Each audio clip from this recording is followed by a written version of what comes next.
오늘 말씀의 제목은 빛에 합당한 삶. 여러분 하나님을 믿으시나요? 갑자기 무슨 말인가 싶죠. 여러분 예수님을 믿으시나요? 몇 달 동안 우리가 말씀을 들은 민수야 어서 와. 우리는 몇 달 동안 사도신경에 대해서 중요한 구절에서 하나하나 언급하며 과연 어떤 의미가 있는지 구절들을 좀 돌아봤는데, 오늘은 성령을 믿는다는 것이 무엇인지를 마무리 짓는 시간입니다. 성령을 믿는다는 것이 무엇인지. 여러분, 우리가 사도신경을 할 때마다 성령을 믿사오며 라고 고백을 해요. 여러분, 성경은 허탄한 소리를 하지 마라. 이게 무슨 말이냐면 마음에도 없는데 흉내만 내지 마라. 마음과 말이 다르면 안 된다. 마음에 없는 소리 하지 마라. 여러분, 입으로 예배 시간마다 성령을 믿사오며 라고 고백을 했어요. 이 말이 여러분에게 의미 없는 이빨인 소리가 아니라 영혼에 울림 없는 입으로만 고백하는 소리가 되지 않으려면 성령을 정말 믿으셔야 돼요. 성령을 믿는다는 건 굉장히 여러 가지 측면을 볼 수가 있지만 가장 중요하게 삶에 성령의 열매들이 나타나야 된다. 빛에 합당한, 빛으로, 어둠이 아니라 우리는 전부 다 하나님과 상관없는 어둠의 자식들이죠. 어두움의 자식들. 우리 어릴 때 영화 제목에 어두움의 자식들이 있었는데 우린 전부 다 어두움의 자식들이죠. 하나님을 알지 못할 때 어두움에 던져진 존재들이에요. 그런 우리를 하나님께서 빛으로, 빛의 나라로 옮겨 주셨다는 것을 여러분이 믿으셔야 돼요. 이걸 믿으셔야 돼요. 여러분이 이것을 믿지 않기 때문에 빛의 열매를 맺어야 된다, 빛에 합당한 삶을 살아야 된다라는 것을 생각조차 하지 못하는 겁니다. 여러분은 이걸 믿으셔야 돼요. 안 믿어지는 걸 어떻게 해요?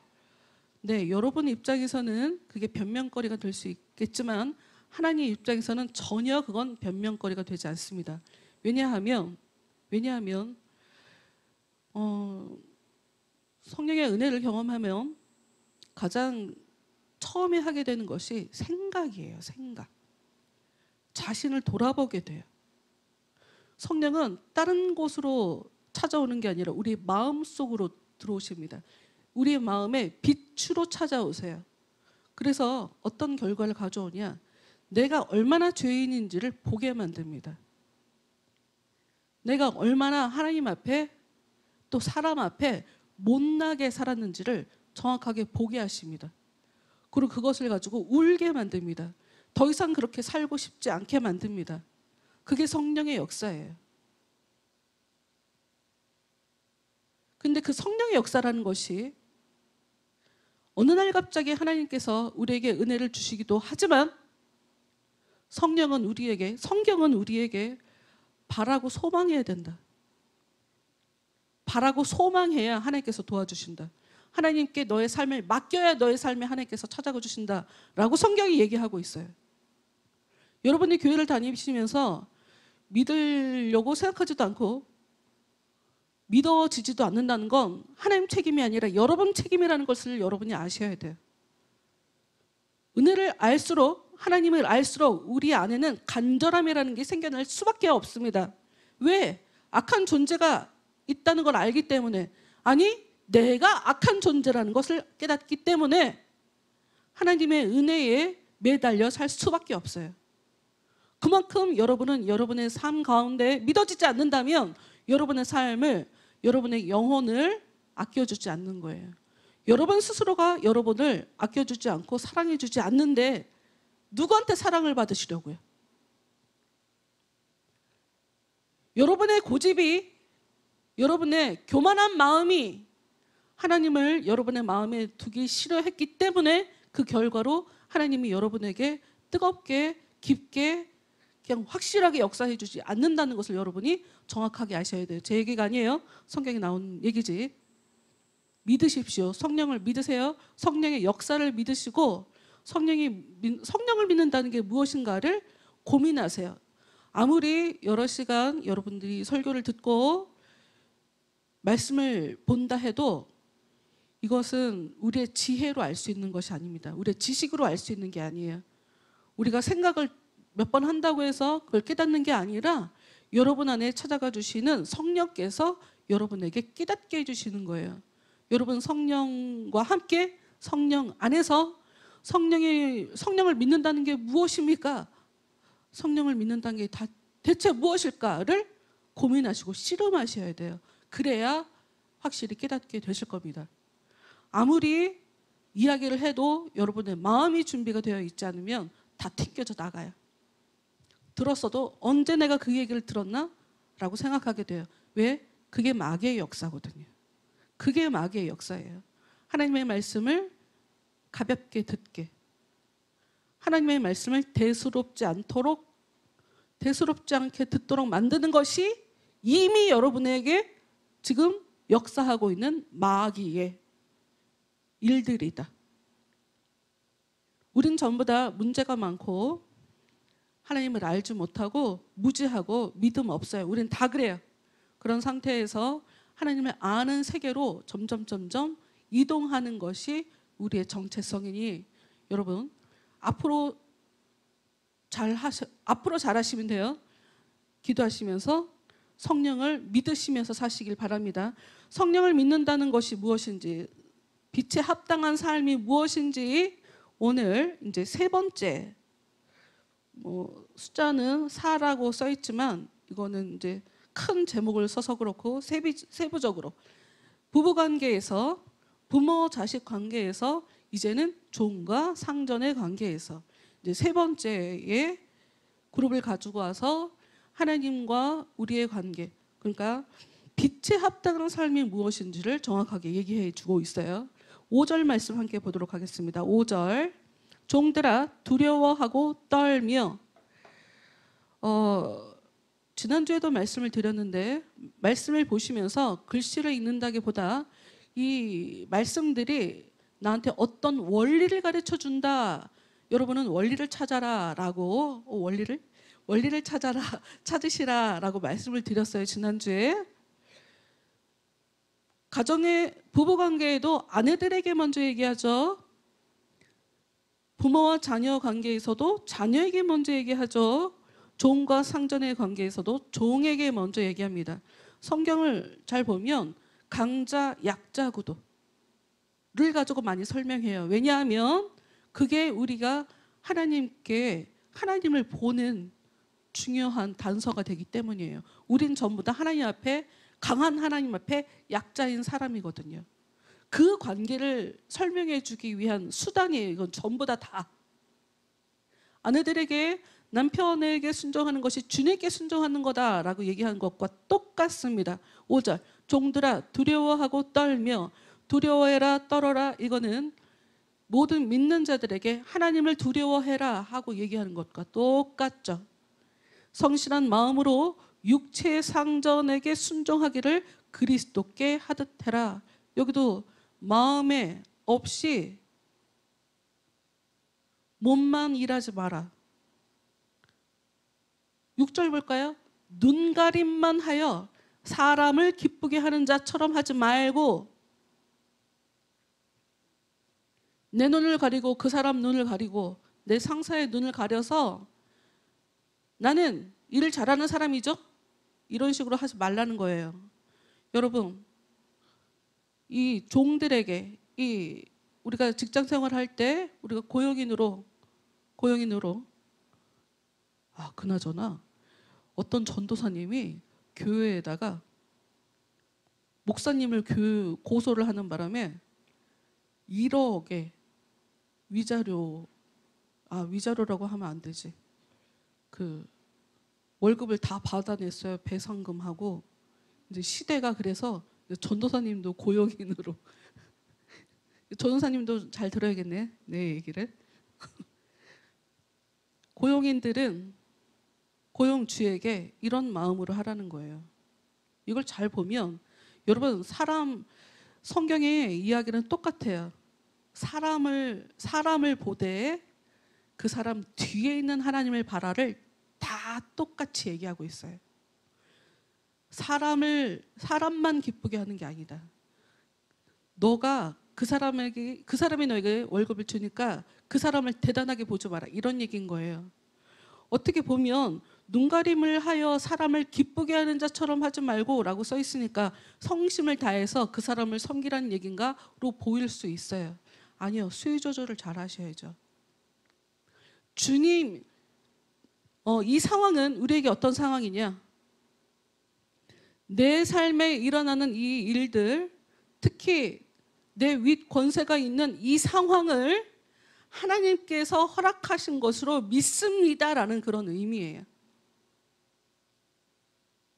그 사람이 문제가 있어도, 불편해도, 나쁜 사람 같아도 정 안 되겠으면 나와야죠. 다닐 때는 그 회사를 통해서 우리가 생계를 유지하게 되는 게 맞잖아요. 그러니 이 상황을 허락하신 하나님을 인정하는 마음으로 그 사람에게 주님께 대하듯 해라라는 그런 얘기예요. 다시 읽어볼게요. 6절. 눈가림만 하여 사람을 기쁘게 하는 자처럼 하지 말고 사람만을 기뻐하지 마세요. 그 사람에게만 딸랑딸랑 이러라는 얘기가 아니라고요. 기쁘게 하지 말고 그리스도의 종들처럼 마음으로 하나님의 뜻을 행하고, 그렇다고 직장 생활하면서 제가 이제 오랫동안 살아보니까 직장에서 집사님이라고 교회 호칭들을 부르시는 분들이 있어요. 그거 되게 좀 이상한 것 같아. 직장에서는 회사의 직임으로 불러야 되는 거 그런 거 아니에요? 직장 생활을 교회 생활 하듯이 하시는 분들이 있어요. 그래서 교회에 필요한 물품들이 있으면 직장에서 가지고 오고, 교회에서 복사할 게 있으면 교회에서 복사하고, 교회 신방할 일 있으면 직장에서 직장 전화로 전화하고 이러시는 분들이 있어요. 여러분, 이건 또 선을 넘어간 거예요. 직장 생활을 할 때는 그 직장에 충실하게 그렇게 생활을 하셔야죠. 다시 말씀 볼게요. 6절 다시 볼게요. 눈가림만 하여 사람을 기쁘게 하는 자처럼 하지 말고 그리스도의 종들처럼 마음으로 하나님의 뜻을 행하고. 과연 하나님이 이 상황에 어떤 것을 원하실까? 어떻게 하길 원하실까? 하나님은 성실한 걸 원하겠죠. 하나님은 진실한 걸 원하겠죠. 그리고 하나님은 친절한 걸 원하겠죠. 정직한 걸 원할 거예요. 더군다나 하나님은 능력 있는 걸 원할걸요.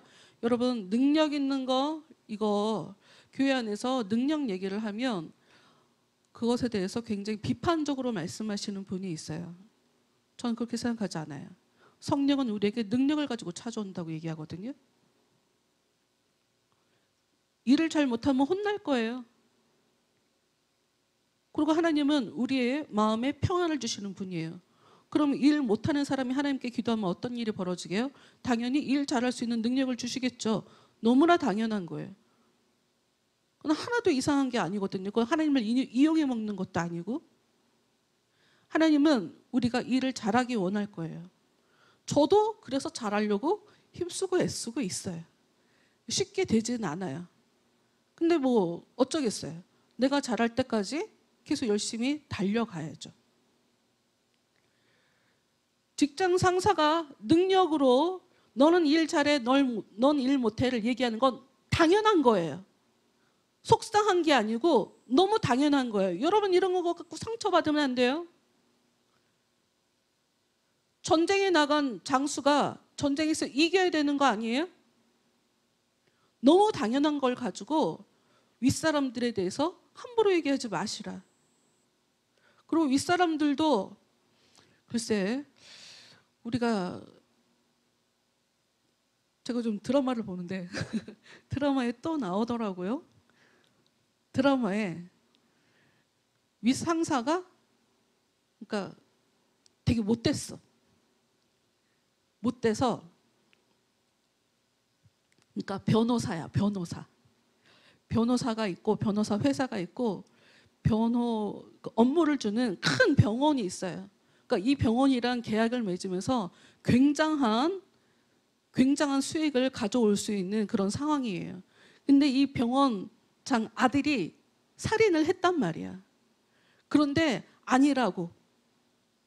자기는 아내를 엄청 사랑한다고 그런 상황이었단 말이에요. 그런데 그 과정에 변호사들이 그 돈을 끊고 계약을 없애는 걸로 하고 진실하게 일하는 그런 모습이 있더라고요. 근데 하여튼 이 과정에 제가 무슨 얘기를 하고 싶으냐면, 나에게 갑으로 있는 그 사람이 못 될 수 있어요. 여러분 기도하세요. 내가 그 자리에 계속 있는 것이 옳은 것인지 아니면 나오시든지. 있을 거면 좋은 것만 보세요. 거기는 우리가 먹을 수 있는, 내 생계를 유지시켜 줄 수 있는 그런 자리예요. 감사하게 모든 것을 그냥 못 본 척 하세요. 차라리. 그게 너무 내 힘이 버겁다 하시면 나오는 게 맞죠. 하나님의 뜻을, 그리스도의 종들처럼 마음으로 하나님의 뜻을 행하고, 하나님의 뜻이 어디 있는지는 몰라요. 기도하셔야죠. 찾아야죠. 하나님이 무엇을 원하시는지 알아야죠. 우리가 찾아내야죠. 7절, 기쁜 마음으로 섬기기를 죽게 하듯 하고 기쁜 마음으로 섬기래요. 나쁜 남편도, 좀 문제가 있어 보이는, 마음에 안 드는 부모도 동일한 모습으로 옳지 않아 보이는 고용주도 기쁜 마음으로 죽게 하듯 섬기라라고 성경이 얘기하고 있어요. 여러분, 성경의 요구입니다. 성경의 가르침이에요. 쉽지 않아요. 당연히 쉽지 않죠. 이런 게 어떻게 쉽겠어요? 나를 힘들게 하는 힘센 사람 밑에서 그걸 힘들지 않고 버틸려니 얼마나 괴롭겠어요. 그건 너무 당연한 거예요. 그래서 강해지셔야 돼요. 은혜가 필요해요. 어떤 식으로? 일단은 근데 그건 이따 저 뒤에 가서 얘기하는 것으로 하고, 좀 더 말씀 읽어볼게요. 8절. 이는 각 사람이 무슨 선을 행하든지 종이나 자유인이나 주께로부터 그대로 받을 줄을 알미라. 여러분, 이게 무슨 얘기인지 아세요? 그 윗사람이 잘못됐다고 생각해? 그 사람이 잘못된 거면 그 사람의 죄는 그 사람한테로 돌아갈 거니까 너는 그냥 그 자리에서 너는 선을 행해. 그 사람만 악을 행하도록 해. 이런 얘기예요. 그 사람이 악한 사람이면 그 사람이나 죄에 지라고 하고, 너는 선하게 살아. 너는 그 자리에 충실하게 최선을 다해. 이런 얘기죠. 다 똑같아. 이런 얘기죠. 하나님이 다 잘못한 대로 잘못한 사람에게 다 되돌려 주니까 그 하나님의 역사를 믿고 너는 하나님이 원하시는 하나님의 뜻대로 살아. 이런 얘기죠. 한 구절 더 읽어볼게요. 9절. 상전들아, 너희도 그들에게 이와 같이 하고 위협을 그치라. 우리가 갖고 있는 성경에는 위협이라고 써 있잖아요.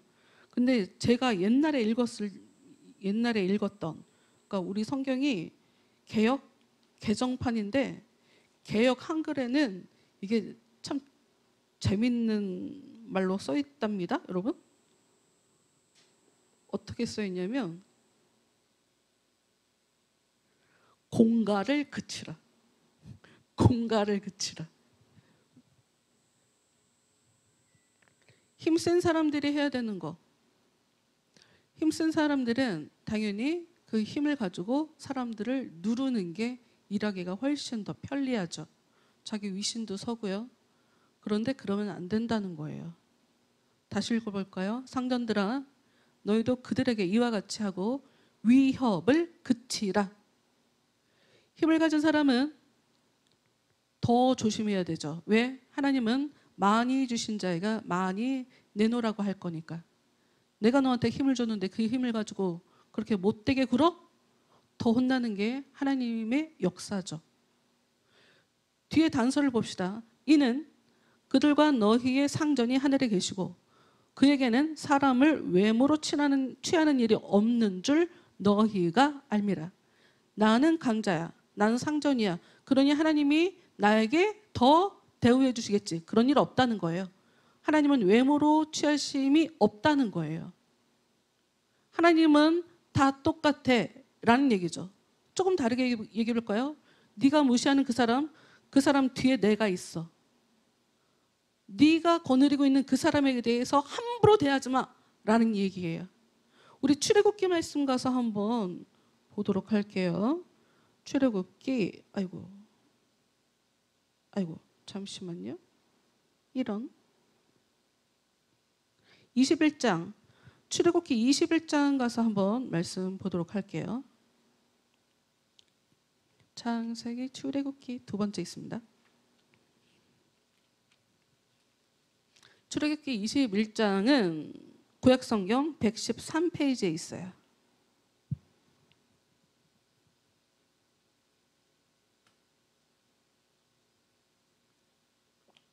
2절 볼게요. 2절. 네가 히브리 종을 사면 그는 6해 동안 섬길 것이요 7해째에는 몸값을 물지 않고 나가 자유인이 될 것이며. 그래, 사람이 어떻게 상황이 여의치 않아서 종이 됐다고 치자. 6년 동안만 섬길 수 있다. 6년이 지나면 너는 내가 금방 풀어줄 수 없어. 공짜로 풀어줄 수 없어. 그런 거 없다는 거예요. 무조건 자유인이 된다. 이 얘기는 무슨 얘기냐면 상황이 여의치 않아서 종살이를 할 수 있어요. 강자, 약자. 종과 상전의 관계가 만들어질 수가 있다는 거죠. 그러나 길게는 안 된다. 왜냐? 너희들은 다 똑같기 때문에 이런 얘기를 하고 싶은 거예요. 성경은. 인간 다 똑같다. 그러나 3절. 만일 그가 단신으로 왔으면 단신으로 나갈 것이요 장가 들었으면 그의 아내도 그와 함께 나가려니와 만일 상전이 그에게 아내를 주어 그의 아내가 아들이나 딸을 낳았으면 그의 아내와 그의 자식들은 상전에게 속할 것이요 그는 단신으로 나갈 것이로되 만일 종이 분명히 말하기를 내가 상전과 내 처자를 사랑하니 나가서 자유인이 되지 않겠노라 하면. 그런데 여기서 주인과 상전으로 지내게 되는 경우가 하나 생겨요. 종이 상전을 사랑하게 될 때 저는 나가지 않겠습니다. 이곳에 계속 살겠습니다. 라고 주인이 얘기하는 게 아니라 종이, 약자가 이야기할 때 그렇게 하면 6절 상전이 그를 데리고 재판장에게로 갈 것이요 또 그를 문이나 문설주 앞으로 데리고 가서 그것에다가 송곳으로 그의 귀를 뚫을 것이라. 그는 종신토록 그 상전을 섬기리라. 여러분, 세상의 이치는, 세상의 논리는 힘의 논리죠. 강자가 약자를 지배하는. 그러나 기독교는 그거 아니에요. 사랑의 논리예요. 오히려 강자가 약자를 섬기는 논리예요. 사랑하는. 내가 사랑하는 마음이 있습니다 라고 하면 너는 평생 섬긴다라는 얘기죠. 지금 누구 의지가 더 중요해요? 상전 의지가 중요하지 않죠? 종의, 섬길 사람의 의지가 더 중요한 거예요. 이번엔 여자 종들에게 어떤 일이 일어나는지 볼까요? 7절. 사람이 자기의 딸을 여종으로 팔았으면 그는 남종같이 나오지 못할지며.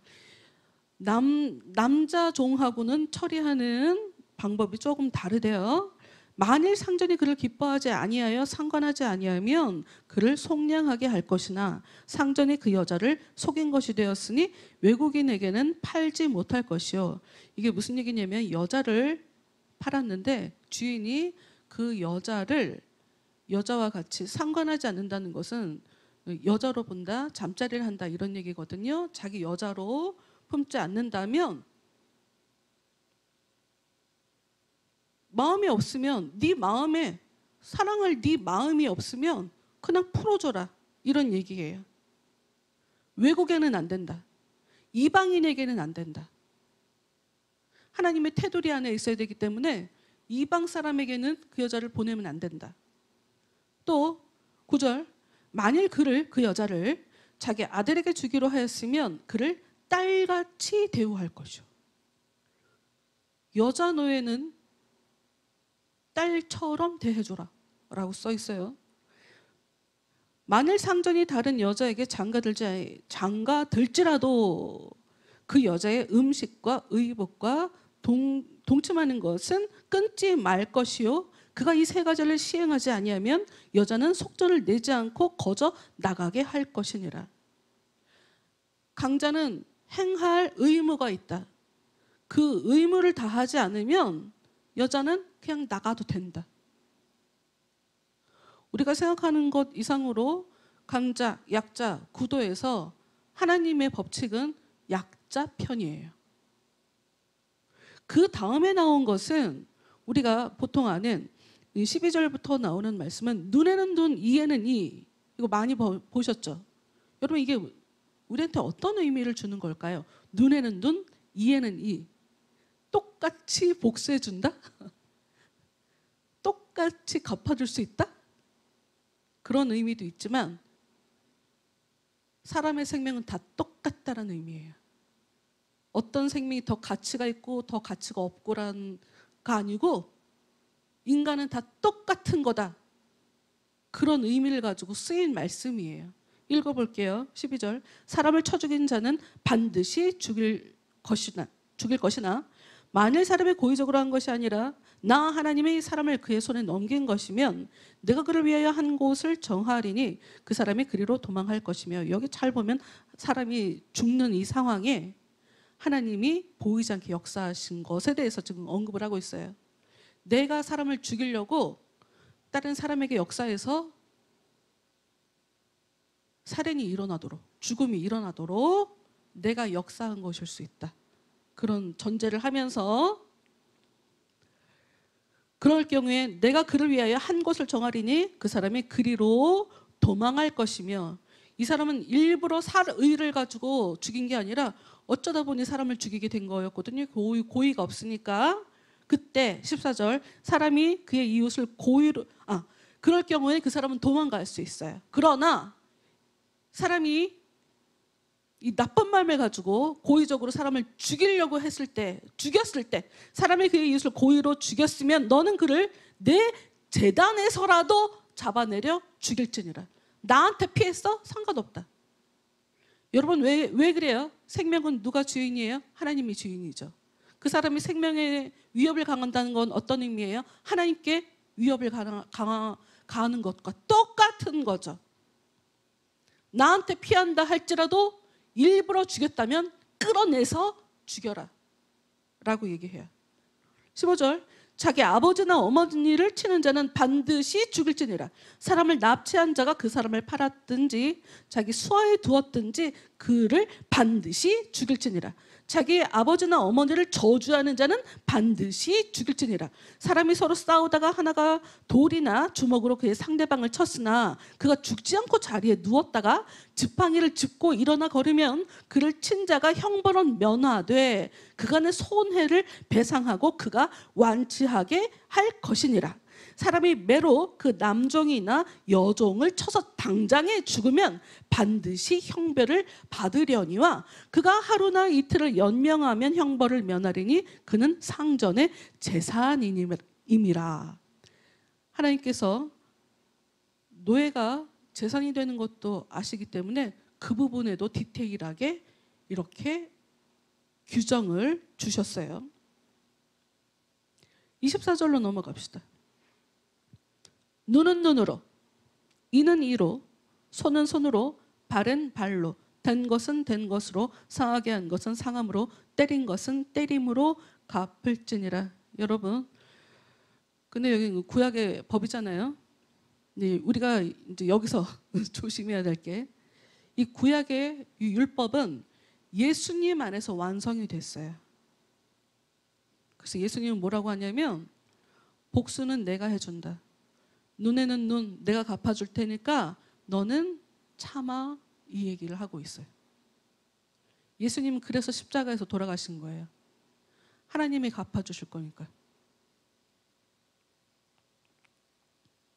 다시 에베소로 돌아가 볼까요? 아이고. 우리한테 중요한 건 이런 삶은 쉽지 않습니다. 마음에 안 드는 윗사람에게, 마음에 안 드는 부모에게, 마음에 안 드는 남편에게 무한 순종하기는 어려워요. 또 마음에 안 드는 아내에게 자식들이 말을 안 들고 속색일 때, 또 내 아랫사람이 마음에 안 들 때, 무한 사랑으로 무한 너그러움으로 다가가기 어렵습니다. 그게 인간이죠. 우리가 해야 될 것은, 그래서 18절, 6장 18절. 그럼에도 불구하고 강한 사람, 내가 힘들어하는 그 강한 사람 뒤에도 하나님이 계심을 우리는 알아야 되고요. 그럼에도 불구하고 나를 화나게 하는 내 아랫사람 뒤에도 하나님이 계심을 알아야 해요. 그리고 그 마음의 답답한 부분은 어떻게 하냐? 18절, 모든 기도와 간구를 하되 항상 성령 안에서 기도하고 이를 위하여 깨어 구하기를 항상 힘쓰며 여러 성도를 위하여 구하라. 이 원어로는, 그 헬라어 원문에는 이렇게 써 있어요. 너희는 모든 기도와 간구를 통해서 모든 시간을 영 안에서 기도하라. 하나님의 영 안에서 기도하라라고 써 있어요. 그리고 바로 그것을 위해서, 영 안에서 기도하기 위해서 너희는 모든 인내로 깨어있으라. 깨어있기 위해서 힘쓰라 라고 얘기를 해요. 여러분, 깨어있는 게 뭘까요? 방심하지 않는 거,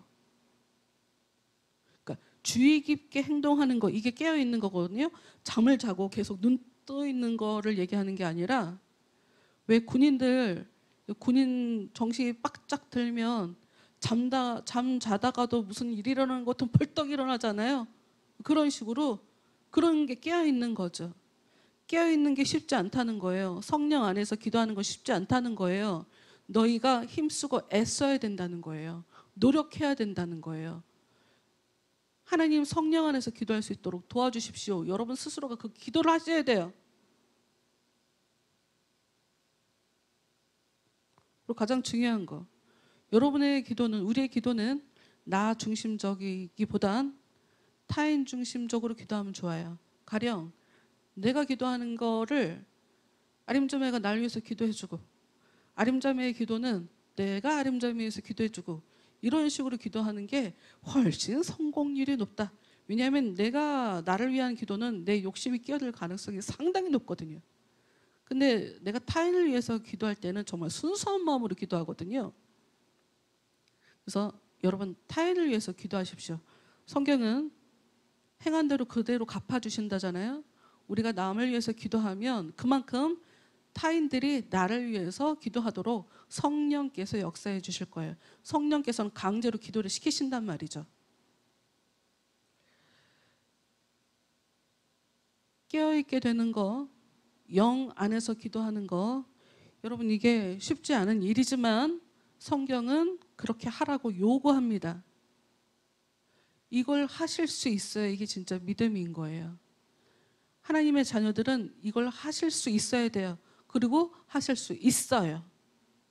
안 해봐서 지금 어려운 것뿐이지 하실 수 있어요. 아니 우리 안에 우리가 얼마나 답이 없는 사람이고 아니 얼마나 고집이 세고 얼마나 멸망의 자식이길래 하나님이 원하는 일이 우리 안에 이루어지지 않겠습니까? 말이 안 되지. 우리가 원하면 하나님은 계속 우리를 도와주실 거예요. 성령을 믿으세요. 성령님을 계속 부르시고 성령님을 계속 우리 마음에 초대하세요. 그리고 성령님 저를 다스려 주세요 라고 기도하시고, 아까도 말씀드린 것처럼 쉽지 않습니다. 인내해야 된대요. 기도가 될 때까지 내가 하나님의 뜻이 무엇인 하나님 뜻 안에서 내가 지금 기도를 하고 있는 것 같아 라고 느껴질 때까지 수고를 하는 것처럼 들더라도, 어렵다라는 생각이 들더라도 여러분 계속 수고하세요. 그러면 그 습관이 여러분을 살려줄 겁니다. 여러분 우리 찬양합시다. 찬양합시다.